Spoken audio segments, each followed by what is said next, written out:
Hello, listeners. Let me welcome you once again in today's program on Health Issues Podcast. In today's episode, we'll be discussing syphilis.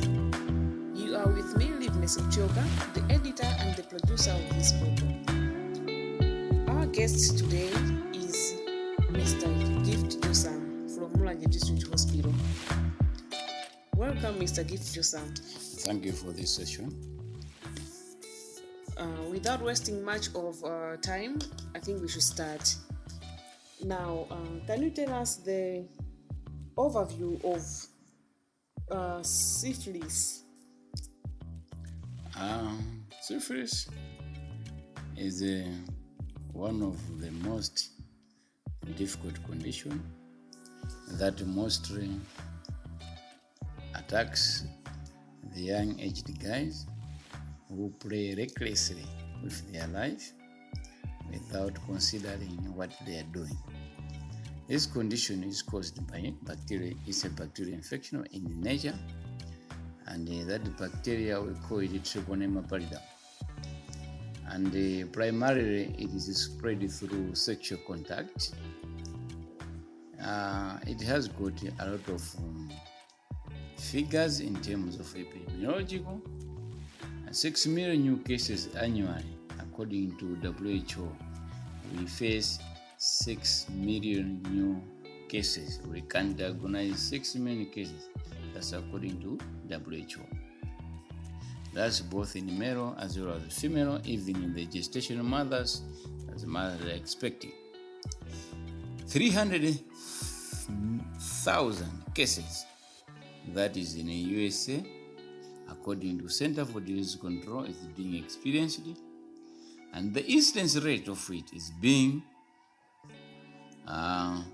experienced much more when men having sexual intercourse with their men. With the gender today, men are marrying themselves and ladies are marrying themselves, but the syphilis has been experienced to be much more in MSM. That's men who have sex with another man.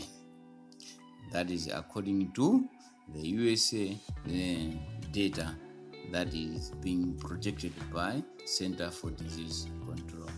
So in overview, that's what I can say. It is a bacterial infection caused by Treponema pallidum. So syphilis has got stages. Okay. Yes.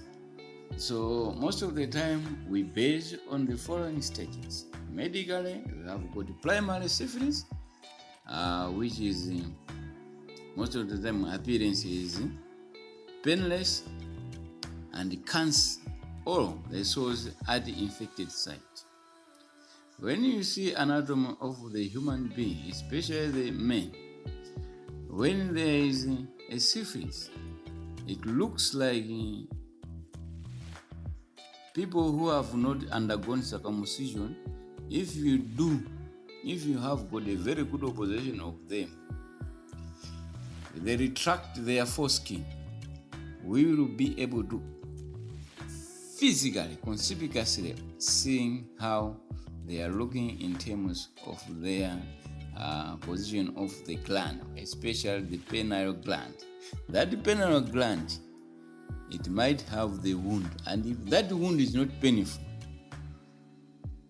that shall entail that the person has got syphilis, and that syphilis we categorize it as primary syphilis.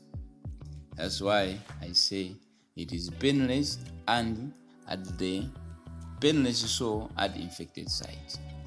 And typically it heals within 4 to 6 weeks. It heals. Now, secondary syphilis. It has got lashes on the palm and the sores. You might have some fevers. You might have some headache, fatigue, swollen lymph nodes, and it lasts up to 2 to 6 weeks. Latent syphilis, it does not liberate any clinical presentation to any individual. This is theory.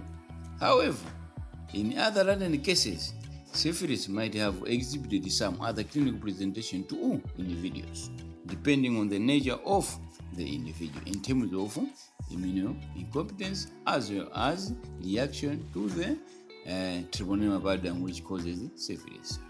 And this latent syphilis can last years or lifetime. When you have encountered live syphilis, it is troublesome. How it is troublesome, we will see as we go along with the journey of discussion. Then number 4 is tertiary syphilis, which is a serious complication. So the primary one can heal within 4 to 6 weeks, 2 to 6 weeks for sure. However, this tertiary one is the neurosyphilis, is the brain damage. Number 2, cardiovascular syphilis damage, and the gummatoma syphilis. So imply that it is a skin and organic damage. That means the integumentary system, any organ can come damaged because of this tertiary syphilis. So syphilis in ovary, that's what you can say. Sure. All right. As you've explained this syphilis, I think it also has some signs and symptoms. From what you've said, that there are sores, the sores are not pain. I think there are also signs that we can see. Someone can notice that this can be syphilis. Can you tell us some of the symptoms of syphilis? So symptoms of syphilis, it will depend on how it is being exhibiting on you. As I said already, that the syphilis has got some stages. Staging number 1 up to 4. Now we are in a clinical presentation. On stage number 1, we said that the individual might have sores, which medically we call it a chakra. A chakra, CHANRCER. That is the chakra. It is defining that it is a sore. You might have the sore, especially at the in this case, we take the male reproductive system organ. In this case, the penile. If you retract the penile, if the patient has not been circumcised, if you retract the penile, you expect that you have to see that a chakra. A chakra in simple term or English way. So it is as a sore. We see a sore, and that sore is not painful to that individual.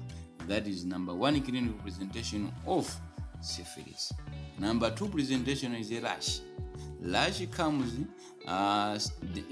basing on the stages of syphilis. Rash comes when we are on secondary syphilis, whereby we have got lashes. Lashes can develop at any place depending on the way that syphilis has attacked you or your immunocompetence has attacked you. Number 3 is fever. Fever, it will become because I said already this one is caused by bacterial. It's a bacterial infection which we are calling it as treponema pallidum. If anything that enters in the body is considered as a foreign item, foreign item will always trigger the immunity of the individual. The immunity of the individual will elaborate the reaction. So reaction between the intruder and the extruder will make the fever to be formed. In so doing, we expect the individual to experience fever. Headache, it comes because anything that happens in the body, it will come to the sense of the brain. The brain becomes frustrated. As such, it liberates the pain to the cranial nerves, cranial bones. That is headache. Fatigue. You can be so weak. You can be so every time being having some weaknesses. So weaknesses comes because this condition has liberated its things, whereby your system might have compromised. So fatigueness will likely be there. Swollen lymph nodes. Lymph nodes is part and parcel of immunity. If the lymph nodes are swollen, it shall imply that the lymph nodes are responding to the entourage of the bacterial infection. In this case, Treponema pallidum has entered in the body, so the lymph nodes try to note it. There's an item here. In terms of fighting, they become inflamed because it's not normal. Joint pains because most of the lymph nodes, they are on the joints. As such, pain will be experienced. Hair loss, this is a complication. We call it alopecia. Alopecia, it comes because if we go down there, we'll be seeing as complication in terms of skin will be disgruntled. So hair to grow, it grows in the head. But the head, you have got the cranium. The cranium on its own, it is a joint. It is a joint. So being a joint, we expect that if the hair is being loosed, that means the cranium has got lost its capacity. That's how we can say about the clinical presentation of syphilis. All right. They're saying that there is also hair loss. I know we've been hearing about hair loss when a person is suffering from cancer, a type of cancer. So let's watch out. If you see that you're having some hair losses, let's go to the hospital. All right, Mr. Josam, how is this medical condition diagnosed? Diagnosis of syphilis is simple and straightforward. You can do it using what the patient is complaining to you. You can do physical examination. If it is a male individual, you can observe on the, especially in this case, I can say the gland, the penile gland. What does this individual having? Does he or she has the painless wound? Is that wound bleeding? Or the syphilis wound will never bleed? It just look like a chunk, just a sore, but it's not painful. So number one diagnosis is by physical examination, using the data that the patient has given to you. Number two marker is by blood test. Blood test, we have got 3 tests that we trust. RPR, rapid plasma reagin. Rapid plasma reagin is an outdated method of trying to do it, but now we are doing VDRI. That's venereal disease resistant research laboratory. So VDRI, we take the blood and you put it on the cassette. We put the required buffer according to the manufacturer. We follow all the manufacturer. We don't memorize any laboratory test, but we follow what the manufacturer said. Where we have got 2 lines, it shall entail that the patient has got the syphilis. We have got 1 line, the individual must have is negative from this kind of disease. Then we have got another one, the trust one, which is a newly modified system, which is not in practice as of now. So we now depend on only VDRI because RPR is an ordinary method. Again, we have got confirmation test of Treponema pallidum, PA, or this one, ABS. If we are saying Treponema pallidum PA shall imply what? We are trying to say that is a confirmed case. Today you have come, we have tested you, is positive. After 4 weeks you come again, we tested you, is positive. This is confirmatory test. So after confirmatory test is when we are sure that indeed you are suffering from syphilis. Those are the 3 areas that we look in terms of diagnosing this disease. Okay, in case you're just joining us, listeners, in today's episode we are discussing syphilis. Mr. Gift Josam is our guest who is taking us through this medical condition. Now, as you've said that this